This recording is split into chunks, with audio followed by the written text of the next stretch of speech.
In this video, we're looking at a really dark theory about the Linksley family from Zootopia 2. It's just a theory, but it connects so many dots from the story that it feels totally plausible, and I honestly wouldn't be surprised if it turned out to be true one day. The theory focuses on what really happened to Milton's wife, since she's completely missing from the film, which creates this eerie mystery that hangs over everything. If you've seen Zootopia 2, you know Milton is seriously messed up. He's the darkest, most ruthless villain in the whole franchise, showing no hesitation when it comes to protecting his power.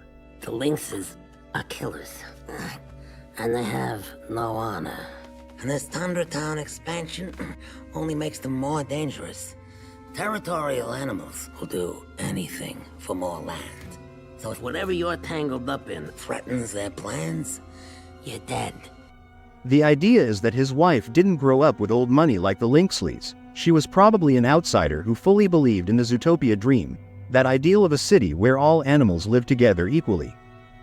While she held on to that hope, Milton was totally obsessed with carrying on his grandfather Ebenezer's legacy as the supposed inventor of the weather wall, treating it like the cornerstone of the family pride, even though it was built on shaky ground.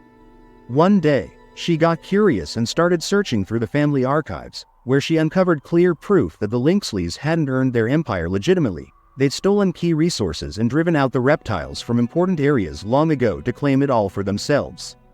Unlike Milton, who buried those facts deep and lived comfortably with the family's polished lies, she couldn't ignore the reality or keep quiet about the injustice she'd learned. That's where things get truly grim in this theory. The weight of it all became too much for her, so she decided to speak out and reveal the full truth to everyone in Zootopia, determined not to let the deception continue. At that point, Milton saw her as a huge risk to everything he valued, so he worked out a way to get rid of her permanently, making sure she could never share what she knew with a soul. And when you think about the cold, calculated actions he takes right there on screen in the movie, like scheming against others without remorse, it's easy to see how he could have handled this personal threat the same way, leaving no loose ends behind.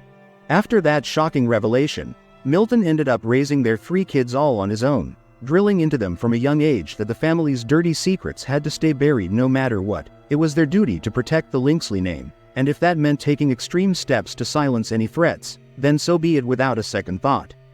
He made sure they understood the stakes, passing down his ruthless mindset so they'd never question the cost of upholding the legacy he'd fought so hard to preserve. One detail that stands out in the theory is why Milton treats his youngest son Pobert so differently from his 2 older children. It's probably because Pobert looks a lot like his mother, maybe even inheriting her distinctive eyes or other features that serve as a constant painful reminder of her every time Milton sees him. That resemblance likely stirs up complicated feelings for Milton, fueling his cold distance or outright harshness toward Pobert while he favors the others who don't trigger those memories. This whole idea remains just a theory, of course, since his mother never appears on screen to confirm or deny anything. What's especially horrifying is the thought that Milton might have actually killed his own wife just to safeguard his power and social standing, all while his schemes in the film were busy making life miserable for every reptile in Zootopia, displacing them, stripping their opportunities, and tightening his grip on the city purely to keep his influence unchallenged. Marsh Market will be buried in snow. We'll all get pushed out. Those lynxes will get more land. And there's no way to stop them. Begin the expansion. Freeze Marsh Market. Flush everyone out. In the end, he shows zero real care for any of his kids, or honestly anyone else around him. That complete lack of empathy or connection is exactly what elevates him to the most purely evil villain in the entire Zootopia franchise, a predator driven solely by self-preservation and control.